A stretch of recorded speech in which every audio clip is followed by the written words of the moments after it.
बोलो विष्णु भगवान की जय। 30वां अध्याय।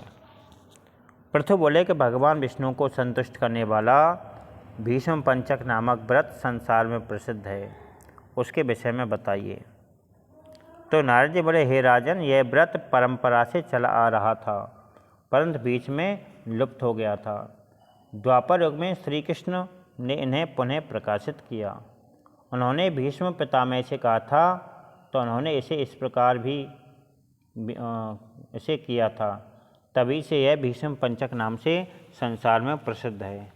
पृथु बोले कि हे महात्मन, श्री कृष्ण के साथ में भीष्म की भेंट तथा वार्ता कब हुई थी? तो नारद जी ने कहा कि जिस समय पांडवों ने श्री कृष्ण को अपना दूत बनाकर औरतों के लिए भेजा था, तब वे विदुर जी के घर गए थे।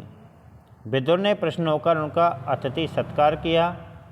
भगवान जाति, पांडित्य, धन, वीरता आदि से प्रसन्न होते, वे करुणानिधि तो केवल प्रेम से ही संतुष्ट होते हैं।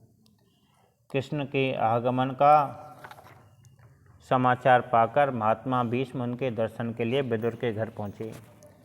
भीष्म को आता हुआ देखकर कृष्ण तथा विदुर ने एक साथ उठकर प्रणाम किया तथा बाहें फैलाकर भेंट करी। फिर वे अपने अपने स्थान पर जाकर बैठ गए और एक दूसरे की कुशल पूछने लगे। तो भीष्म ने कहा कि जिनके भूप विलास से ही सृष्टि की रचना, पालन तथा विनाश होता है और ब्रह्मादि देवता भी जिन्हें समझ पाने में असमर्थ हैं, वे आज पांडवों के दूत बनकर आए हैं। हे भगवान, मेरे चित्त में बड़ी शंका है कि आप सब जीवों को समदृष्टि से देखने वाले तथा सबके मित्र हैं। अतः अन्य लोगों को छोड़कर आपने पांडवों की सेवा करना ही क्यों स्वीकार किया? बंधुत्व, मैत्री तथा गुरुत्व, यह सब संकट में सहायक होते हैं। हे यदुनंदन, आप मैत्री का निर्वाह कर रहे हैं, यह उनका कौन सा विशेष कर्म है? उनकी ऐसी कौन सी शक्ति है जिसे आप जैसे ईश्वर को भी अपने वश में कर रखा है? हे विष्णु, अपने वशीभूत हो जाने के कारण बतलाइए। तो श्री कृष्ण भगवान बोले, हे गंगा पुत्र, आपने जो कुछ पूछा है वह यद्यपि गोपनीय है, परंतु मैं भक्ति के वशीभूत होकर उसे बताता हूँ। मेरे लिए संसार में अनेकों व्रत प्रचलित हैं, परंतु उनमें भक्ति योग के समान अन्य कोई नहीं है। इस प्रकार से मुक्ति, वह सब प्रकार से मुक्तिदायक है। भीष्म जी बोले, मुनियों ने आपकी भक्ति के लिए अनेक प्रकार के धर्म बतलाए हैं, परंतु जिस धर्म के से आप वशीभूत होते हैं उनको बताइए।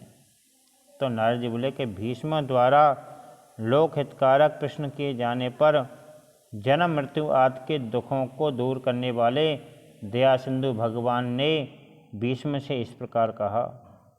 तो श्री कृष्ण भगवान बोले कि पूर्व जन्म में उज्जैनी नगरी में एक ब्राह्मण के कवि, श्रुचि, दृढ़, दान तथा हंस नामक 5 पुत्र थे। वे किन्नरों जैसे स्वर में संगीत का गायन करते थे। अनेक राजाओं की सभाओं में गायन करते हुए वे सुखपूर्वक रहते थे। वे 5 वेद विद्या में निपुण, रूप यौवन प्रसन्न, गंधर्व विद्या के ज्ञाता तथा अत्यंत सुंदर थे। उनके कंठ से किन्नरों के समान संगीत निकलता था। उन्होंने अनेक राज दरबारों में तथा अनेक देशों में भ्रमण करते हुए अनेक चरित्र देखे। धन, वस्त्र, आभूषण, अलंकार आदि को प्राप्त करके भी वे तत्वज्ञानी नहीं थे, अतः आडंबर में बहुत खर्च किया करते थे। एक बार उन्होंने मधुपुरी के राजा सुबीर को संगीत प्रेमी सुनकर उनकी सभा में जाने का विचार किया।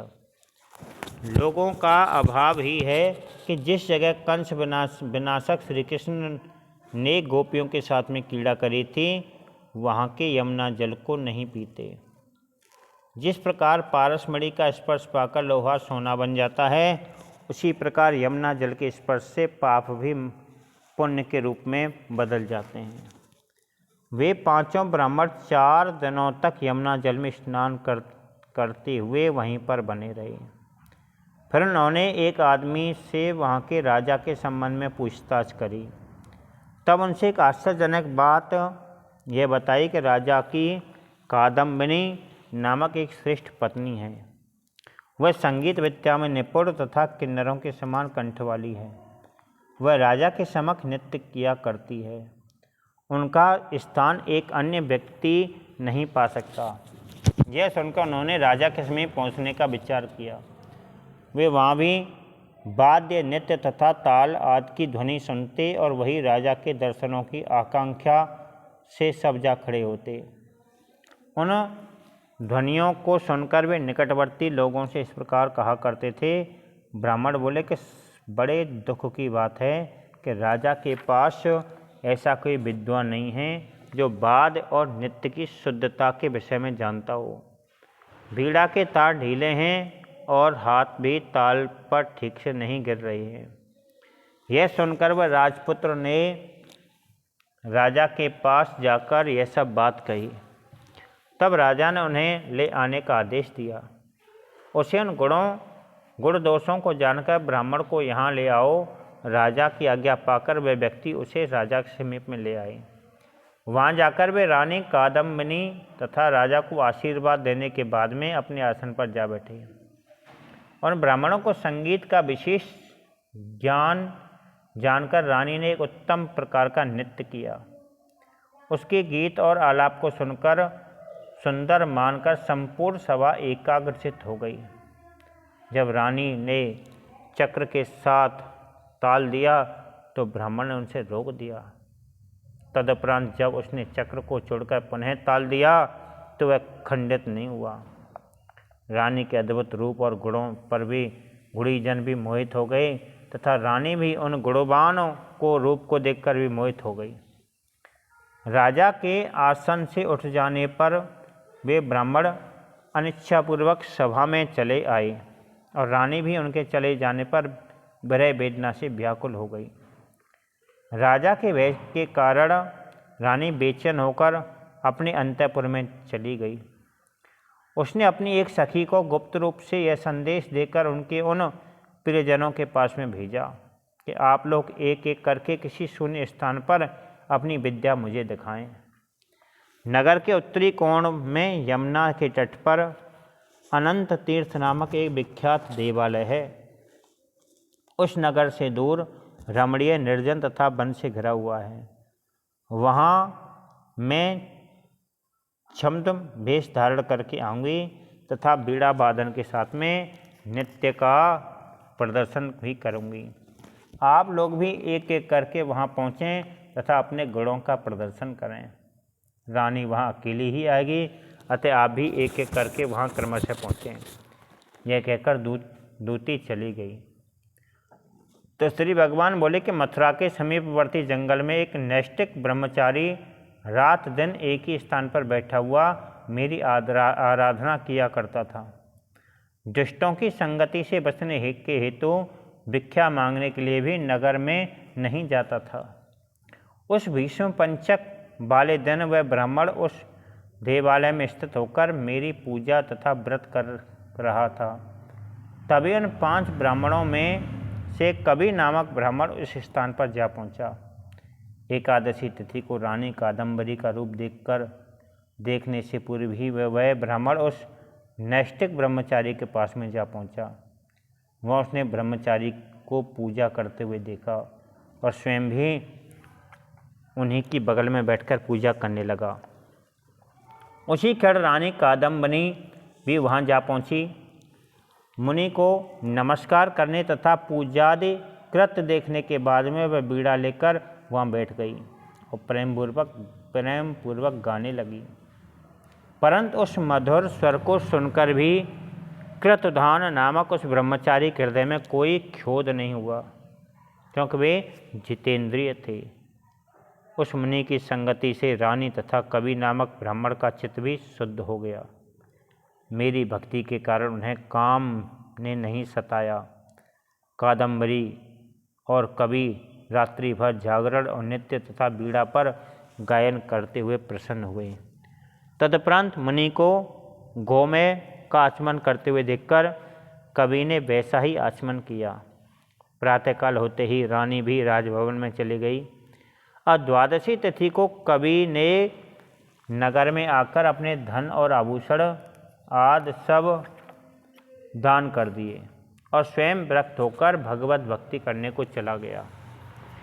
दूसरे दिन शुचि नामक ब्राह्मण रानी को देखने के लिए जब वहाँ पहुँचा तो उसने भी मुनि को देखा।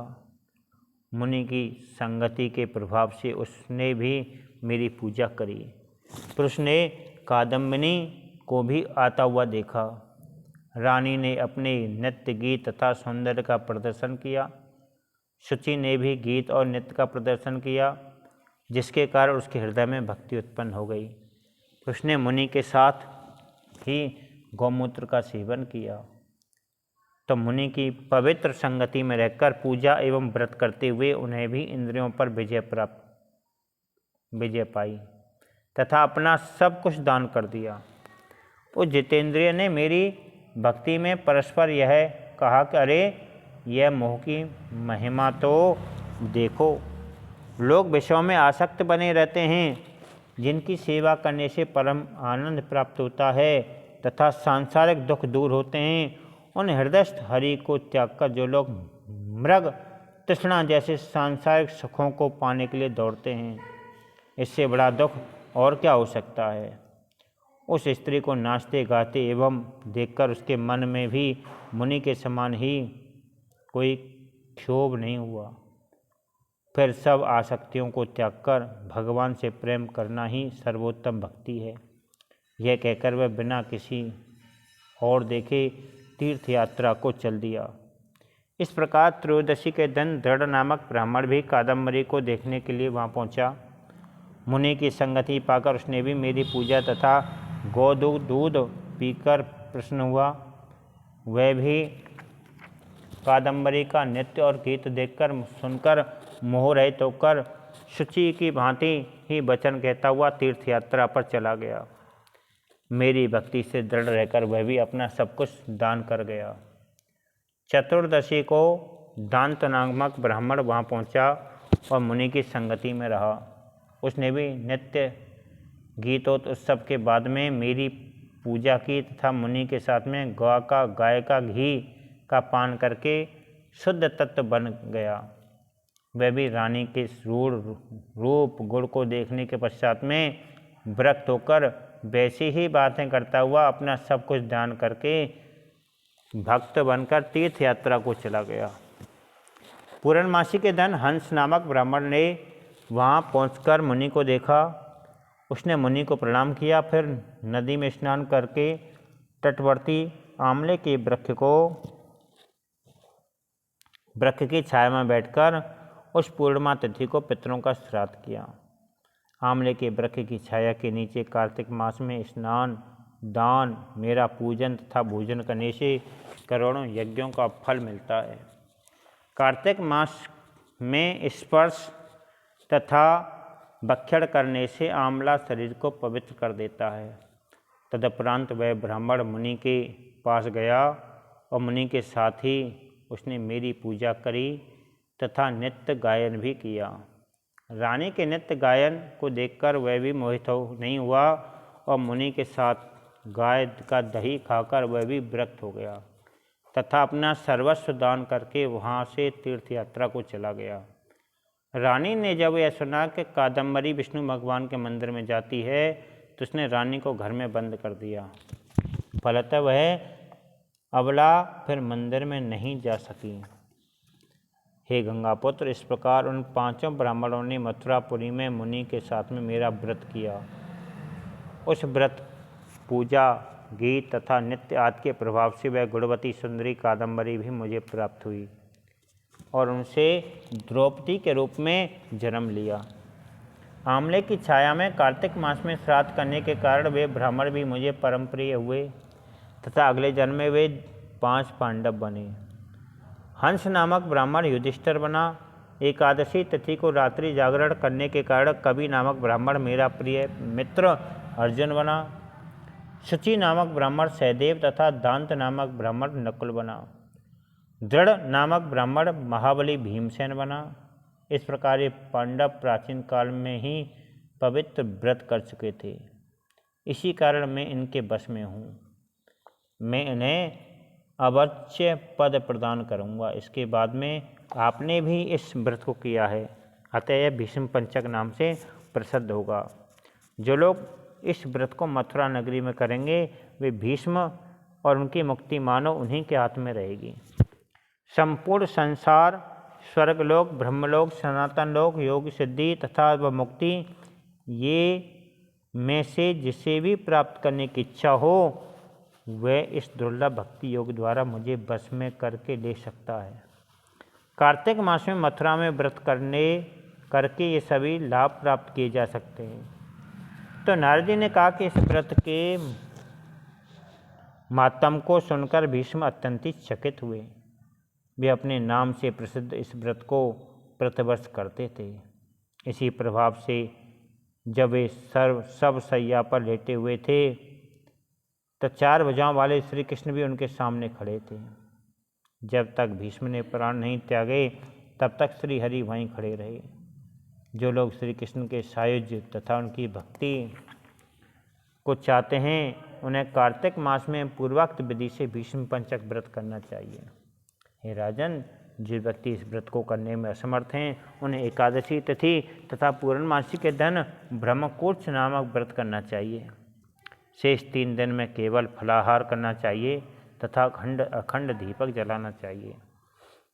भीष्म पंचक व्रत के अभाव में विष्णु प्रमोदनी एकादशी को ब्रह्मकोट्स व्रत करने से भी वैसा ही फल मिलता है। एकादशी की रात्रि को जागरण सहित में हर पूजन करने से सभी मनोकामनाएं पूरी होती हैं तथा ब्रह्महत्या आदि पाप नष्ट होते हैं। विष्णु को प्रिय स्तुति, कथा श्रवण, नित्य गीत, वाद, वैष्णवों की संगति आदि कार्यों में रात भर करने से जो पुण्य मिलता है उसकी गणना ब्रह्मा भी नहीं कर सकते। ब्रह्मकोट्स व्रत धारण करने पर पीपल की पूजा करनी चाहिए तथा 16 उपचारों सहित में तुलसी का पूजन भी करें। आंवले का पूजन कर दही, भात, ईख और मूली आदि का दान करें। आंवला तथा पीपल के वृक्ष के चारों ओर सूत लपेटें, इससे असंख्य पुण्यों का फल मिलता है।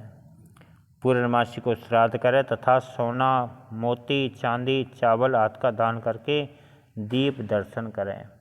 अपनी सामर्थ्य के अनुसार पूजा करके लोक रीति के अनुसार भीष्म दीपांजन तथा नेत्र पालन करना चाहिए। बोलो विष्णु भगवान की जय।